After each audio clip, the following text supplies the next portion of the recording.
কবিতা বাসন্তিকা তুমি, লিখেছেন রাফিয়া জান্নাত। অবহেলায় কত ফুল ঝরে জানো? তিরিক্ষি রোদ কিংবা বসন্তের বৈশাখী, কত হৃদয় পোড়ার গন্ধ বাতাসে মেশে জানো কি?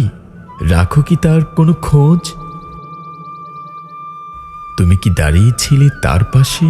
শুনিয়েছিলে কি খোদাই বাণী? তুমি যে নারী, আমি তোমাকেই বলি বারে বারে। তুমি সুন্দর, তুমি নমনীয়, তুমি যে আলেয়ার আলো, তুমি দিশারি, তুমি অনতনয়ী। যদি প্রভুর বিধানে জীবন গড়ো, রাখো যদি নিজেকে সব কিছু আড়ালে হয়ে অপেক্ষমান, তোমার সান্নিধ্য লেখা যার কাছে হইও হৃদয়ের বাসন্তিকা তার।